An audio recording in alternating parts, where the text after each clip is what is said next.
Olá a todos, meu nome é Rosa Chiesa, sou professora de Economia da URGS e eu vou ministrar, junto com o professor Diogo, a aula 8 sobre orçamento público e gasto público. Sejam todos bem-vindos.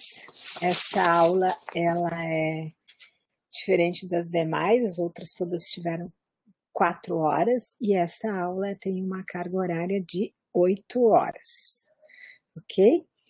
Então, esse é o vídeo aula de número 1, para fazer uma breve introdução sobre o tema.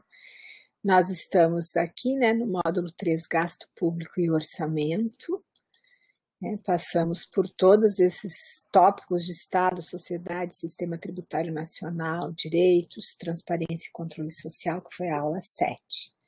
Então, nós saímos, falando na primeira aula de Estado e tributação, Estado e direitos fundamentais, previsto na Constituição de 1988, lá na aula 2, e quando nós falamos de receita e falamos de gastos, nós estamos falando de sistema fiscal. Sistema fiscal, um braço é o tributo, e o outro braço é o gasto público. Dos tributos, vocês já viram toda essa discussão de tributação no Brasil e Estado, depois vocês tiveram cada uma das aulas, uma aula sobre tributação sobre o campo de incidência, consumo, depois incidência sobre a renda, incidência sobre patrimônio, a aula 7, transparência e controle social, quais são os mecanismos, as dificuldades, os desafios, e agora, na aula 8, e que depois 9 e 10 serão dívida pública e outros temas sobre gasto público, mas fundamentalmente aqui nós estamos falando do outro braço do Estado, que é a partir do momento que o Estado arrecada, o equivalente a 32%, 33% do PIB, no caso do Brasil, vocês viram que é uma carga tributária muito próxima à Alemanha, Reino Unido, e como o Estado devolve esse gasto público na forma de políticas públicas. Como é devolvido, como é que funciona o planejamento público, e principalmente uma das 3 peças do planejamento público é o orçamento público. Então, é aqui que nós vamos nos situar na nossa aula 8, depois de ter percorrido esse caminho nas 7 aulas anteriores. Também dizer que o objetivo dessa aula é capacitar os cidadãos para poderem acessar as informações sobre o gasto público, interpretar e compreender a execução do gasto público. Vamos já ver que o orçamento público ele é a principal peça que dá concretude ao Estado, ele é um instrumento político antes de ser técnico, e é nesse campo da execução das políticas públicas que vão ser travados os episódios de disputas, que ao fim e ao cabo levam ao Estado que queremos. A tributação também é uma política pública, Se até hoje no Brasil, quem recebe até 3 salários mínimos tem uma carga tributária de até 50%, quase 50%, quem recebe mais de 30% tem uma carga tributária de em torno de 25%, 26%, 27%, isso mostra alguma coisa, O que isso mostra? Mostra que tem um campo que está perdendo disputa e um campo que está ganhando, mas sobretudo, esses cidadãos brasileiros que pagam quase 50% da sua renda e que tem uma renda, em forma de tributos, que tem uma renda de até 2 salários mínimos, 3 salários mínimos, melhor dizendo, em quem eles estão votando no Congresso Nacional? Porque o Congresso Nacional tem, historicamente, no campo tributário, aprovado medidas para beneficiar aqueles que recebem mais de 30 salários mínimos. Então, veja que o objetivo desse curso ele é capacitar o cidadão né, para inclusive fazer as disputas no campo das políticas públicas e definir o Estado que queremos, se é o Estado que está previsto na Constituição de 88 ou é um Estado mínimo, ok? Então, nessa aula, o objetivo é mostrar, né, buscar os dados sobre quem gastou, qual o órgão, qual o ministério, qual a Secretaria de Educação Estadual, Federal, Municipal, quanto gastou e onde gastou. E para isso, o orçamento público, por exemplo, ele tem um conjunto de classificações, que é disso que nós vamos tratar, e o professor Diogo vai mostrar isso. Se eu gostaria de saber, por exemplo, do gasto em educação, posso buscar no município, no estado, na União, mas qual educação? Educação superior, educação nível médio, educação infantil, então também é uma outra classificação de gastos, e obviamente nós estamos falando de educação infantil, nós estamos falando dos municípios, né, porque o orçamento público, né, ele é uma peça fundamental, assim como os outros dois, né, o Plano Plurianual e a Lei de Diretrizes Orçamentárias. Ele deve ser feito pelos 5.570 municípios, mais 26 estados, mais o Distrito Federal, mais a União, ok? Então, vamos ver toda essa classificação do gasto para poder compreender, buscar os dados, buscar onde estão e compreendê-los. Vamos ver o objetivo da Lei de Responsabilidade Fiscal. É bom que fique claro que a LRF não teve como objetivo melhorar os indicadores sociais, e sim reduzir o tamanho do Estado. Vou fazer uma discussão sobre isso lá numa videoaula minha. Porque, de novo, toda a LRF, quando trata de corte de gastos, é cumprida, quando o artigo 11 e 14, que trata de receita, não é cumprida, ou seja, de novo, nós estamos falando de episódios de disputas no campo das políticas públicas. Quem está perdendo, né, provavelmente alguns nem sabem que estão perdendo. Então, é preciso ser informado, inclusive, para poder exercer a sua cidadania no Estado brasileiro. Também vamos ver, né, e o teto de gastos, né, serve para quê? Qual é o objetivo, o que os outros países fizeram, por que tem esse assunto está no STF, né? Deixei um artigo, né, como leitura complementar desse livro aqui, Economia Pós-Pandemia, né? É do professor Rossi, que organizou, que falou no primeiro dia de aula, né? Mas eu deixei como atividade complementar, porque é imprescindível revogar o teto de gastos, está lá no Moodle também, né? Quem são os atores nessa disputa, né? Tanto na Lei de Responsabilidade Fiscal como na emenda do teto, as despesas de juros, elas não são limitadas, limita-se gasto com saúde e educação, mas juros não. Quer dizer, isso significa o quê? Esse Estado está sendo beneficiado para quem? Vocês já viram quem paga tributo, quanto paga. Agora nós estamos vendo como está sendo distribuído esses tributos na forma de gastos públicos. E o regramento, ele tem sido, né, todos esses que defendem o Estado mínimo, que estão desconstruindo a Constituição Cidadã de 1988, ele beneficia, pelo que eu já mostrei até agora, quem tem renda de juros, e não quem tem renda de salário. Então, quem são esses atores da disputa? Eu boto uma pergunta, quem é o mercado, né? Muitos de vocês ouvem falar mercado, mercado, mercado. Lá no início do capitalismo, o mercado era o conjunto de consumidores e produtores. Hoje não é mais. Hoje o mercado, 5, 6 grupos, um pequeno grupo de grandes corporações com grande poder econômico e que se transforma em grande influência política no Congresso Nacional e que fragiliza a democracia, como toda a literatura tem falado, né, sobre desigualdade e democracia. Bom, mas se nós estamos falando de teto de gastos e aula sobre o gasto, a pergunta é como tem se comportado do ponto de vista histórico o gasto público no mundo? Eu já disse para vou falar bastante sobre a emenda constitucional, o teto em outros países também, mas como tem se comportado do ponto de vista histórico? Essa tabela aqui, ela mostra, né, um comportamento do gasto público no mundo, gasto público / PIB. Né? Veja que lá quando vocês estudaram a carga tributária, era o que? Montante de receita tributária arrecadada pela União, estados e municípios sobre PIB. Aqui é o mesmo denominador, é gasto público sobre PIB. Observe que a razão entre gasto público e PIB no início do século, no final do século XIX, era de 10,5%. No final do século XX foi para 45%. Ou seja, nós multiplicamos por 4,5 vezes o gasto público no mundo, entre 1870 até 1970, aqui, um pouquinho mais. Há 120 anos, o gasto público em média nos países desenvolvidos ele foi multiplicado por 4,5 vezes.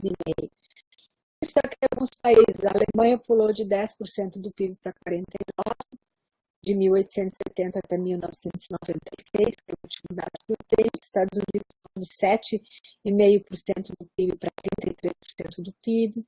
França, 12,5% para 54% do PIB. Né?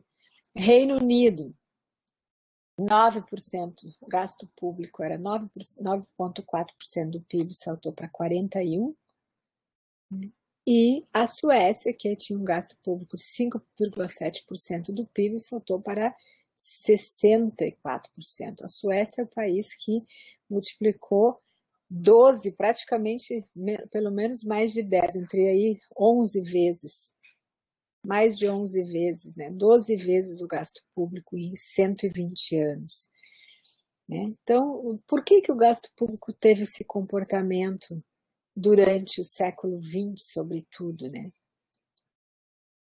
As primeiras questões importantes é dizer que tem fatores fundamentais que explicam isso, que é o aumento das cidades industriais durante o século XX. Né? Imagina o processo de industrialização. Os dados do Brasil não estão aí, porque, bom, nós não temos estatísticas, né? Como vocês sabem, os governos tentaram já fechar o IBGE em 1990, o Rio Grande do Sul fechou sua Fundação de Economia e Estatística. Conhecimento, pesquisa é sempre algo que incomoda alguns grupos numa sociedade, que também faz parte das disputas de uma sociedade. Então, quando nós começamos o processo de industrialização em 1930, nós vamos ver que tinha, sei lá, em torno de 20% da população na cidade. Hoje nós temos mais de 80%, quase 90% da população na cidade. Isso significa dizer construir escolas na cidade, construir hospitais, postos de saúde, cano para transporte de água, tratamento de esgotos, escolas, né? E assim sucessivamente. Então, o aumento das cidades industriais ocorridos no século XX foi o que, em parte, explica em parte o aumento do gasto público PIB. Muitos desses gastos públicos são gastos bélicos decorrentes dos conflitos mundiais, principalmente o gasto público nos Estados Unidos. Nós tivemos 2 guerras no século XX. Outra questão importante é que durante esse período houve um aumento da expectativa de vida, né?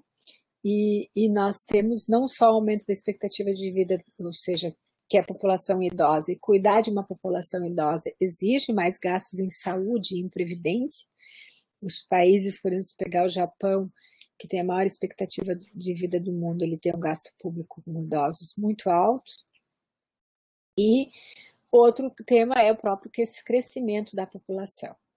Então, o surgimento das cidades industriais, o crescente processo de urbanização das cidades, que vai exigir mais gastos públicos em saúde, educação, infraestrutura, crescimento populacional, envelhecimento, ou seja, aumento da expectativa de vida, fez com que explicasse, em parte, o aumento dos gastos públicos PIB no mundo, nesse período aí, final do século XIX até no final do século XX. Né? Aqui estão os dados, vejam que o Brasil tinha, em 1950, 36% dos brasileiros viviam na cidade.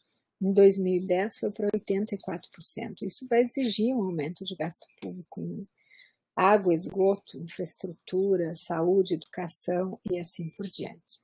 Outros fatores bem importantes que explicam o aumento do gasto público no mundo, principalmente aí sim nos países desenvolvidos, diz que a literatura mostra o crescimento PIB per capita, ou seja, quanto maior a renda per capita num país, ou seja, mais rico, maior a renda, maior tende a ser os níveis de escolaridade dessa população, e isso vai fazer com que tenha uma pressão sobre os serviços públicos com mais qualidade.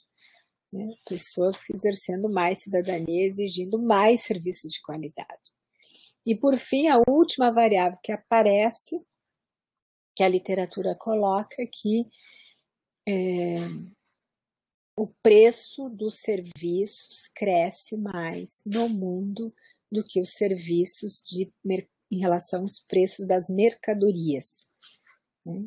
E como o Estado ele só oferta serviços de educação, serviços de saúde, serviços de segurança, basicamente são serviços, né? E o preço dos serviços, tanto público quanto privado, no mundo cresce mais do que o preço das mercadorias, isso vai também fazer com que aumente o gasto público no mundo. Então, né, essa é a razão pela qual os gastos públicos em alguns lugares foram multiplicados por 4, 4,5, 5, até 11 vezes, como é o caso da Suécia, durante 120 anos. Pois bem, onde nós estamos, para onde nós vamos, né? Tudo isso vai subsidiar um pouco dos aspectos históricos, vai subsidiar essa aula sobre orçamento e gasto público.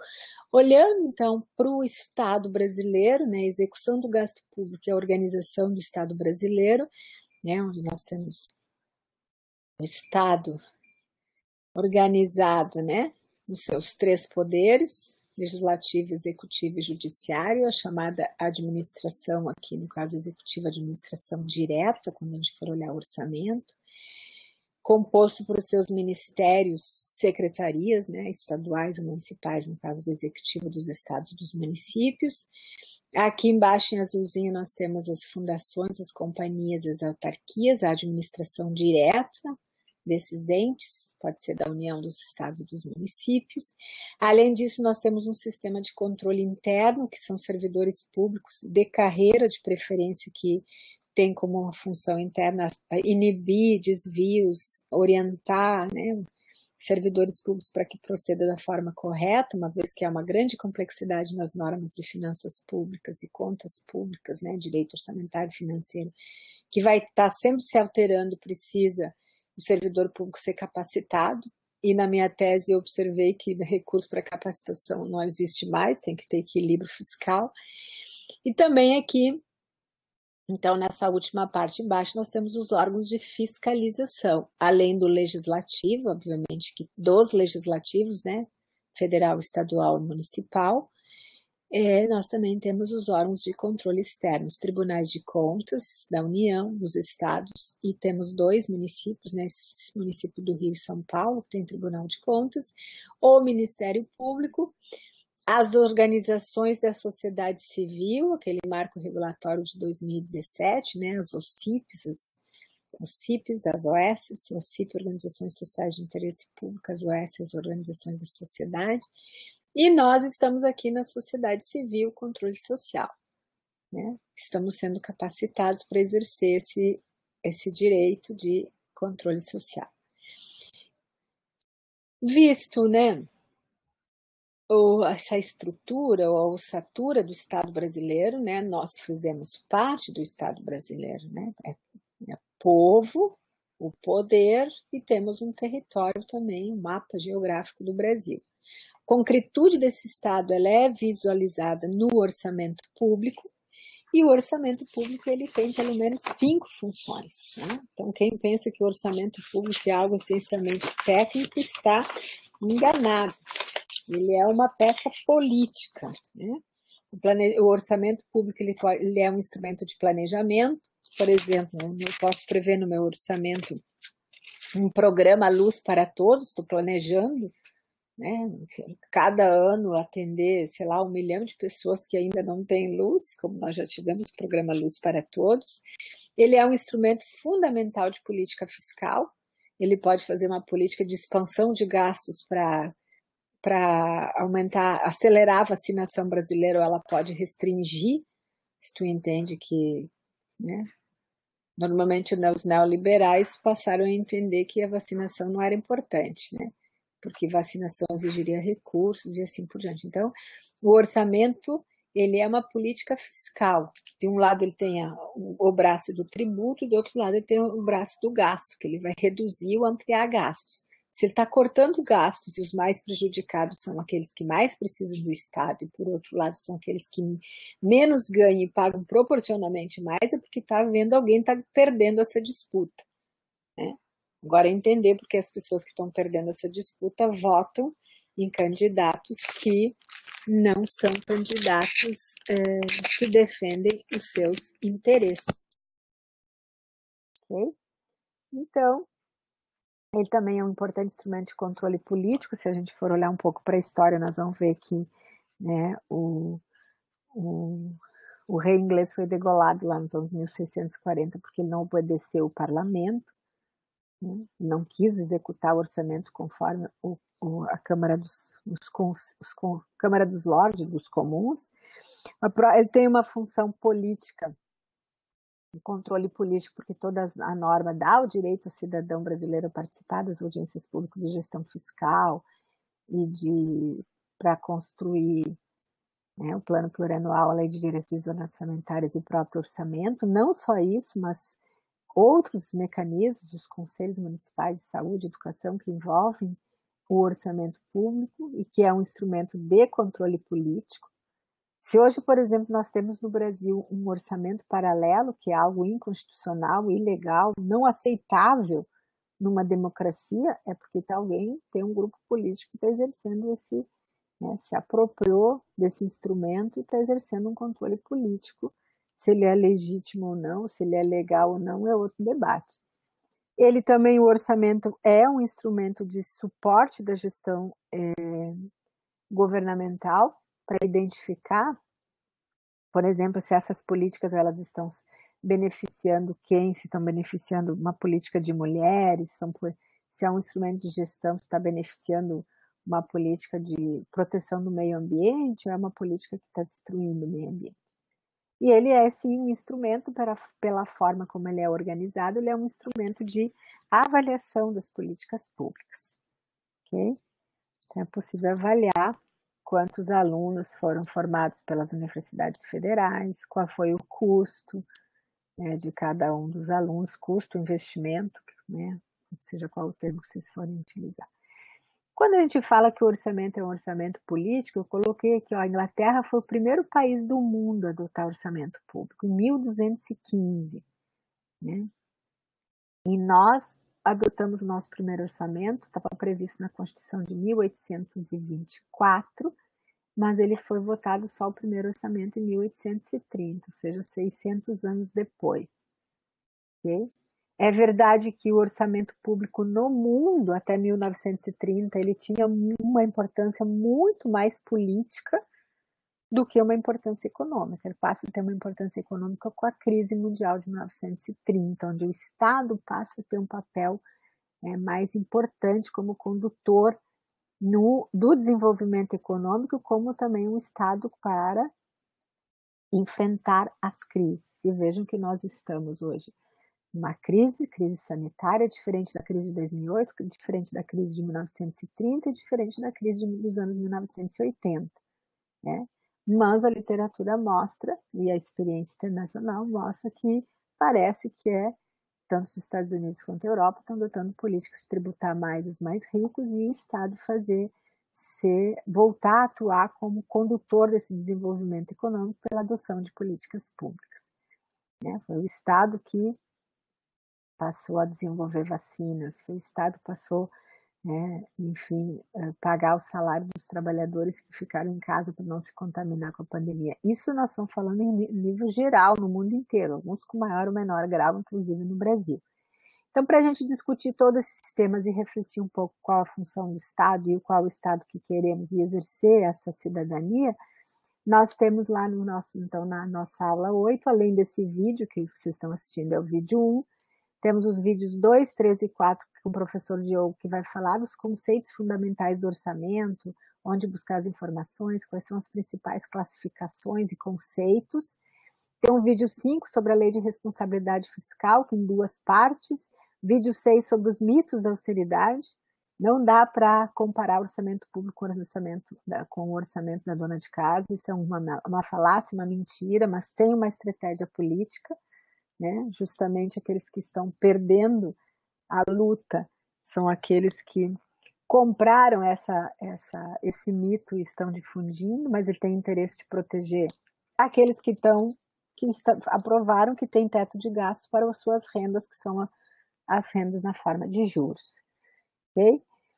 E o vídeo 7, então, uma videoaula também sobre a Emenda Constitucional 95, sobre o teto de gastos. Como leituras obrigatórias, os nossos 2 capítulos do nosso livro, capítulo 7 e 8, que trata de orçamento e gasto público. Eu sugeri que vocês baixem o livro, né, e façam o download, baixem e usem o livro como uma consulta durante a aula, né, durante a aula e durante a vida depois.